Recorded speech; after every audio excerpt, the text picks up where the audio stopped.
Toza ichimlik suvi aholi salomatligi va barqaror hayotning muhim omili. Dunyo bo'ylab bugun 1 milliarddan ortiq kishi iste'molga yaroqli suvdan mahrum. Aholiga yetkazib berilayotgan ichimlik suvining milliy standartlarga muvofiqligi, undan oqilona foydalanish, shu bilan birga sifat nazoratini kuchaytirish maqsadida keng ko'lamli nazorat hamda targ'ibot tadbirlari o'tkazilmoqda. Viloyat qurilish va uy-joy kommunal xo'jaligi sohasida nazorat qilish inspeksiyasi tomonidan 2025-yil davomida 1783 ta nazorat tadbirlari olib borildi. Ulardan 11 tasida salbiy holatlar aniqlanib, o'z vaqtida bartaraf qilindi.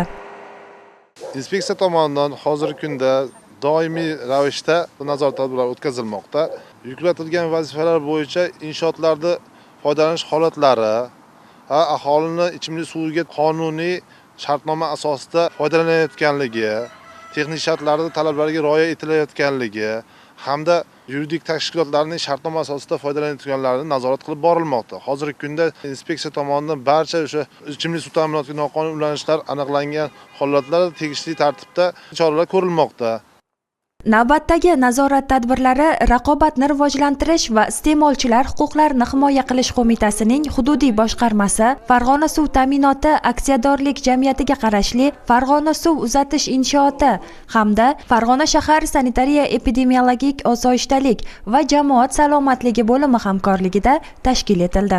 Mutaxassislar tomonidan belgilangan tartibda aholiga yetkazib beriladigan suvdan namunalar olindi. Ularning tarkibi, tiniqlilik darajasi, iste'molga yaroqlilik ko'rsatkichlari o'rganildi. Kimyoviy va bakteriologik tahlillar amalga oshirildi.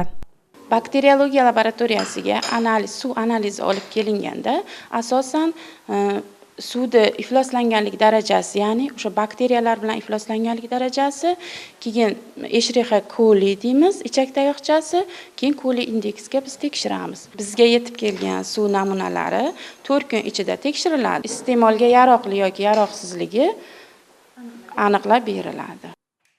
Olingan tahlil natijalari asosida mavjud holat baholanib, sifatni yanada yaxshilash bo'yicha tegishli tavsiyalar berildi. Nazorat tadbirlari aholi salomatligini muhofaza etish va ichimlik suvi ta'minotida barqarorlikni ta'minlashga xizmat qiladi.